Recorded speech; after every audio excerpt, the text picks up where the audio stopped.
Assalamualaikum warahmatullahi wabarakatuh. Alhamdulillah alamin wassalatu wassalamu ala asyrafil anbiya'i wal mursalin wa ala alihi wa sahbihi ajma'in. Rabbi syrah li sadri wa yassir li amri wahlul 'uqdatam min lisani yafqahu qawli. Yang berusaha Dr. Engku Zalihan binti Engku Abdul Rahman, pensyarah bagi subjek pengantar Akidah Islamiah PIMK 1084 dan rakan-rakan sekalian. Saya Muhammad Amal Zahim bin Osman dari kelas PT1S108 hari ini akan membentangkan tentang metodologi Al-Quran bagi penerapan akidah untuk memantapkan dan mengukuhkan keimanan seseorang Muslim. Baiklah, kita mulakan dengan pendahuluan. Metodologi Al-Quran untuk penerapan akidah dalam memantapkan dan mengukuhkan keimanan seseorang Muslim adalah prinsip-prinsip yang diambil dari Al-Quran sebagai pedoman utama. Pengertian akidah ialah dari kata akidah yaqidu, aqdan aqidatan. Kaitan antara arti kata aqdan dan akidah adalah keyakinan itu tersimpul dengan kokoh dalam hati, bersifat meningkat dan mengandungi perjanjian. Jadi, akidah adalah sesuatu yang diyakini oleh seseorang. Menurut Hasan Al-Banna, skop akidah terbagi kepada 4 bahagian, iaitu ilahiyat, nubuat, sam'iyat dan rohaniyat. Metodologi Al-Quran merujuk pada pendekatan dan metod yang digunakan untuk mempelajari dan memahami Al-Quran secara lebih mendalam. Metodologi ini melibatkan berbagai disiplin ilmu, termasuk tafsir, ilmu bahasa Arab, sejarah dan ilmu-ilmu sosial. Metodologi Al-Quran membantu untuk mendapatkan pemahaman yang lebih dalam tentang Al-Quran dan memperoleh wawasan tentang pesan-pesan yang terkandung di dalam Al-Quran, seterusnya memantapkan dan meningkatkan keimanan seseorang Muslim. Baiklah, kita masuk pada isi yang pertama, iaitu kebebasan akal daripada paksaan dan taklid. Akal mendapat kedudukan yang tinggi dan istimewa dalam Islam. Menurut Al-Ghazali, akal merupakan tempat atau bekas di mana ilmu berkembang. Hal tersebut selaras dengan tuntutan Islam supaya setiap individu belajar dan menuntut ilmu selaras dengan firman Allah Subhanahu Wa Taala dalam surah An-Nahl ayat 43. A'udzu billahi minasyaitonir rajim. Fas'alu ahla dzikri in kuntum ta'lamun. Maksudnya, dan tidaklah kami mengutus rasul-rasul sebelummu, wahai Muhammad, melainkan dari kalangan orang-orang lelaki yang kami wahyukan kepada mereka. Oleh itu, bertanyalah kamu, wahai golongan musyrik, kepada orang-orang yang berpengetahuan agama jika kamu tidak mengetahui. Al-Quran menggesa manusia supaya menggunakan akal untuk memantapkan akidah dan keimanan. Allah Subhanahu Wa Taala sentiasa memerintahkan hamba-hambanya agar menggunakan akal fikiran. Terdapat banyak sekali perintah dan suruhan Allah yang melibatkan penggunaan akal. Seperti contoh, di dalam surah Al-An'am ayat 65. A'udzu billahi minasyaitonir rajim. Unzur kaifa nusarriful ayati la'allahum yafqahun. Perhatikanlah bagaimana kami menjelaskan ayat-ayat keterangan yang menunjukkan kebesaran kami dengan berbagai cara supaya mereka memahaminya. Surah Al-An'am ayat 65. Islam mencela golongan yang tidak mahu menggunakan akal untuk berfikir dan juga mencela sikap bertaklid secara memutatuli khususnya dalam perkara akidah. Tetapi, apakah itu bertaklid? Taklid dari segi istilah seperti yang didefinisikan oleh Al-Amidi adalah satu istilah yang disebut bagi pengamalan yang bersandarkan pendapat orang lain tanpa disertai hujah yang menuntut kewajipan pengamalan tersebut. Apakah hukum bertaklid dalam akidah? Imam Al-Bajuri dalam Hasyiah Al-Bajuri ala Jawharah Al-Tauhid menghuraikan bahawa para ulama telah berbeza pandangan berkenaan status iman orang yang bertaklid. Pandangan yang terpilih adalah pandangan memadai dengan bertaklid tetapi berdosa jika seseorang itu ada kemampuan untuk mengkaji. Jika tidak, maka tidak berdosa. Imam Al-Bajuri dan juga Imam Al-Sawi mentarjihkan bahawa wajib bahawa seseorang yang berkemampuan untuk belajar supaya tidak berpada dengan taklid semata-mata kerana ianya membuka ruang kepada pelbagai kesamaran dalam kecelaruan. Dalam masa yang sama, Pada zaman kini, akses untuk mendapatkan ilmu terutamanya ilmu akidah adalah jauh lebih mudah berbanding pada zaman dahulu.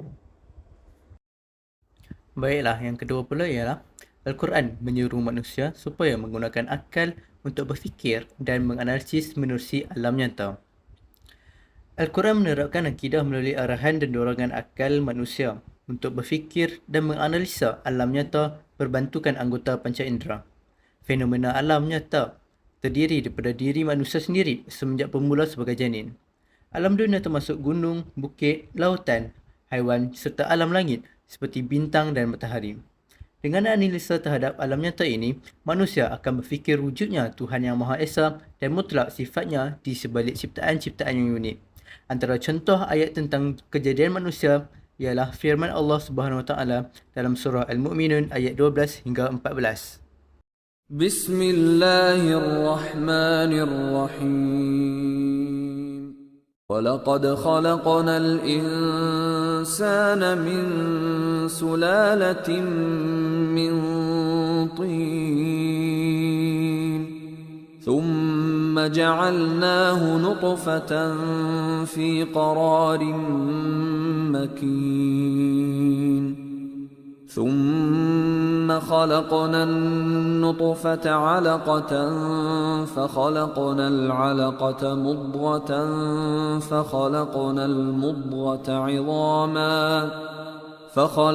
الْمُضْغَةَ عِظَامًا فَكَسَوْنَا الْعِظَامَ لَحْمًا ثُمَّ أَنشَأْنَاهُ خَلْقًا آخَرَ فَتَبَارَكَ اللَّهُ أَحْسَنُ الْخَالِقِينَ.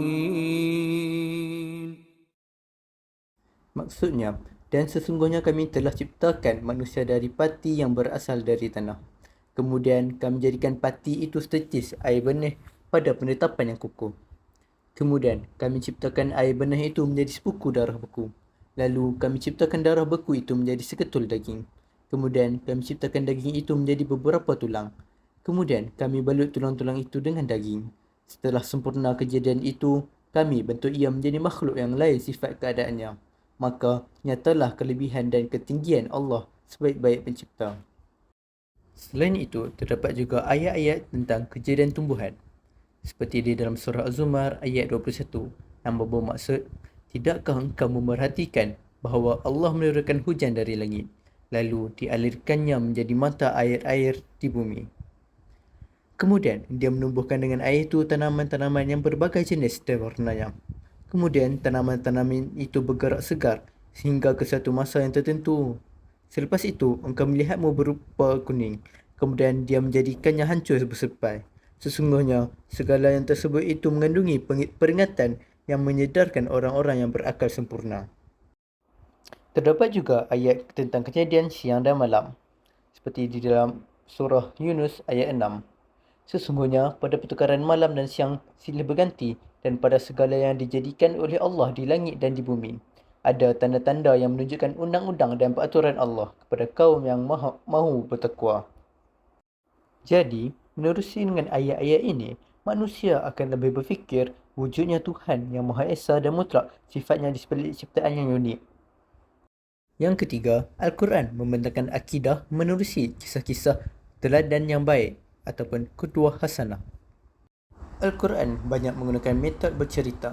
Cerita-cerita ini menggunakan contoh, perbandingan, tauladan dan kisah-kisah Nabi atau kaum terdahulu. Al-Quran juga menyampaikan kisah-kisah para Nabi yang mempunyai teladan yang baik untuk diikuti.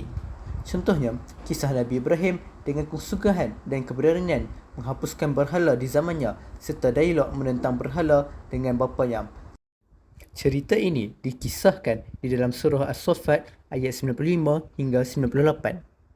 Demikian juga kisah Nabi Nuh yang berusaha dakwah dalam tempoh yang lama menentang amalan berhala termasuk keluarganya sendiri.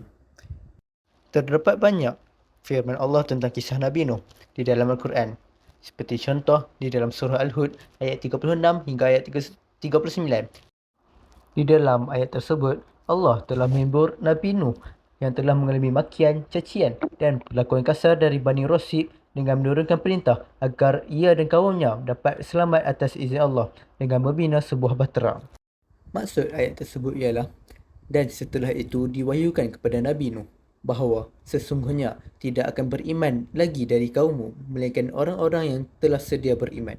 Oleh itu, janganlah engkau berduka cita tentang apa yang mereka sentiasa lakukan. Dan buatlah bahtera dengan penguasaan serta kawalan kami dan dengan panduan wahyu kami tentang cara membuatnya. Dan janganlah engkau merayu kepadaku untuk menolong kaummu yang zalim itu, kerana sesungguhnya mereka akan ditenggelamkan dengan taufan. Dan Nabi Nuh pun membuat bahtera itu, dan tiap-tiap kali sepuak dari kaumnya melalui tempat ia membina bahteranya, mereka mengejek-ngejeknya. Nabi Nuh pun menjawab, "Jika kamu memandang kami bodoh kerana pembuatan bahtera ini, maka sesungguhnya kami juga memandang kamu bodoh kerana keingkaran kamu, sebagai balasan ejekan kamu." Kisah Nabi Nuh mengajarkan kita tentang pentingnya berpegang teguh kepada ajaran Allah, beriman dengan sungguh-sungguh dan mematuhi perintahnya. Ini juga menjadi peringatan bagi kita untuk tidak mengabaikan peringatan dan nasihat yang datang kepada kita dari para Nabi dan Rasul Allah. Begitu juga dengan kisah Nabi Soleh, Nabi Lut dan Nabi Musa yang mempunyai nilai teladan yang terbukti kesan sejarahnya untuk manusia mempercayai akidah Allah yang Maha Esa. Mengambil teladan dari kisah-kisah ini dalam Al-Quran dapat membantu memperkuatkan akidah kita, menginspirasikan kita untuk menghadapi cubaan dengan ketabahan dan meningkatkan hubungan kita dengan Allah Subhanahu Wa Taala. Dengan mempelajari kisah-kisah ini, kita dapat mengambil hikmah dan pelajaran yang dapat diterapkan dalam kehidupan seharian kita. Metodologi Al-Quran yang keempat ialah membentangkan akidah yang benar dan mengistinbatkan kebenarannya. Al-Quran menyatakan dengan jelas dan tegas akan sesuatu kepercayaan dan akidah yang benar kepada manusia yang diikuti. Kemudian, Al-Quran membuktikan kebenaran kepercayaan tersebut dengan membawa bukti-bukti yang kuat sama ada secara logik akal atau realiti. Al-Quran sentiasa mencabar orang-orang kafir untuk merenung ciptaan Allah serta memikirkan kekuasaan dan kebesaran Allah Subhanahu Wa Taala. Al-Quran juga acap kali membentangkan tentang konsep akidah yang benar, terutama keesaan Allah dan sifatnya yang maha mutlak dan sempurna. Firman Allah dalam surah Ali Imran ayat 18, شهد الله أنه لا إله إلا هو والملائكة وأولو العلم قائما بالقسط لا إله إلا هو العزيز الحكيم.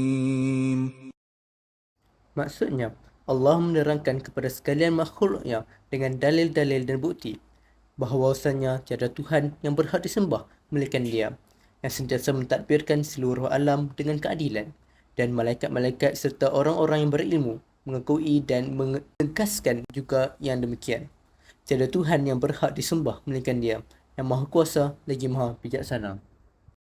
Ayat ini menerangkan bahawa Allah sendiri menyatakan bahawa tiada selain Dia, bahkan malaikat-malaikat serta orang yang berilmu berpengetahuan juga bersaksi bahawa Allah yang Maha Adil dalam tadbir alam dan tiada Tuhan yang berhak disembah melainkan Dia yang Maha Perkasa.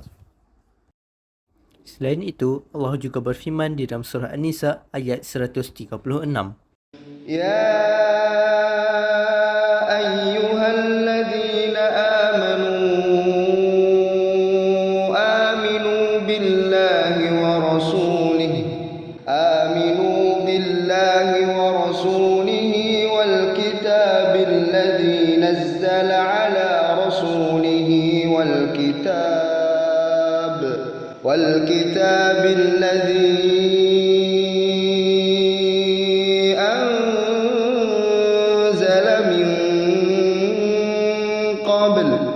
ومن يكفر بالله وملائكته وكتبه ورسله واليوم الآخر فقد ضل ضلالا بعيدا. Maksudnya, wahai orang-orang yang beriman, tetapkanlah iman kamu kepada Allah dan Rasul-Nya, dan kepada kitab Al-Quran yang telah diturunkan kepada Rasulnya Muhammad sallallahu alaihi wasallam, dan juga kepada kitab-kitab suci yang telah diturunkan dahulu daripada itu, Dan sesiapa yang kufur ingkar kepada Allah dan malaikat-malaikatnya dan kitab-kitabnya dan rasul-rasulnya dan juga hari akhirat, maka sesungguhnya ia tersesat dengan kesesatan yang amat jauh. Melalui ayat ini, Allah menyuruh supaya kita semua beriman kepada Allah dan Rasulnya dan kitab Al-Quran yang diturunkan kepada Nabi Muhammad sallallahu alaihi wasallam serta kitab-kitab yang lain. Barang siapa yang tidak percaya atau lari dari Allah dan malaikat-malaikatnya, kitab-kitabnya, rasul-rasulnya dan juga hari akhirat, maka mereka telah sesat. Okey, metodologi yang kelima dan mungkin juga yang terakhir ialah mendedahkan kepercayaan yang batil dan mengisbatkannya. Al-Quran banyak mendedahkan akidah yang batil seperti animisme, Yahudi dan Kristian, kemudian mendedahkan penyelewengannya. Firman Allah dalam surah Al-Fussilat ayat 37, من آياته الليل والنهار والشمس والقمر لا تسجدوا للشمس ولا للقمر واسجدوا لله الذي خلقهن إن كنتم إياه تعبدون. maksudnya, dan di antara tanda-tanda kekuasaan ialah malam dan siang, serta matahari dan bulan. Janganlah kamu sujud kepada matahari dan janganlah pula kamu sujud kepada bulan. Dan sebaliknya, hendaklah kamu sujud kepada Allah yang menciptakannya. Kalau betullah kamu hanya beribadat kepada Allah. Melalui ayat ini, ia mendedahkan tentang kebatilan penyembahan kepada alam, contohnya bulan dan matahari, hanyalah makhluk ciptaan Allah. Patutkah kita menyembah makhluk ciptaan Allah? Ada juga sesetengah agama yang menyembah berhala, api dan sebagainya. Baiklah, sekarang ini kita ke rumusan. Apakah yang dapat kita rumuskan daripada metodologi Al-Quran ni? Okey, kesimpulannya, metodologi Al-Quran dalam menerapkan akidah, keyakinan adalah seperti berikut. Metodologi Al-Quran membantu kita memahami dan menerapkan akidah dengan merujuk pada ayat-ayat Al-Quran. Al-Quran adalah sumber utama akidah dalam Islam. Dan dengan menggunakan metodologi ini, kita dapat mengidentifikasikan ayat-ayat yang berkaitan dengan keyakinan kita dan memahami maknanya dengan lebih baik. Selain itu, metodologi Al-Quran membantu kita memahami keharmonian dalam akidah Islam secara keseluruhan. Dengan mempelajari Al-Quran secara menyeluruh dan menggunakan metodologi yang tepat, kita dapat memahami hubungan antara berbagai aspek akidah seperti keyakinan tentang Allah, kenabian, kitab-kitab Allah dan akhirat. Hal ini membantu kita membina pemahaman yang utuh dan konsisten tentang akidah Islam. Akhir sekali, melalui penerapan metodologi Al-Quran dalam menerapkan akidah, kita dapat memperoleh pemahaman yang lebih dalam, konsisten dan terperinci tentang keyakinan kita sebagai umat Muslim. Ini membantu kita memperkuatkan akidah kita, mengambil hikmah dari Al-Quran dan mengembangkan hubungan yang lebih tepat dengan Allah seterusnya menjadi Muslim yang kuat imannya. Akhir kalam, saya berharap apa yang video yang diterangkan sebentar tadi dapat memberi kefahaman yang lebih kepada diri saya dan juga kepada penilai. Sekian saja. Wabillahi taufiq wal hidayah. Wassalamualaikum warahmatullahi wabarakatuh.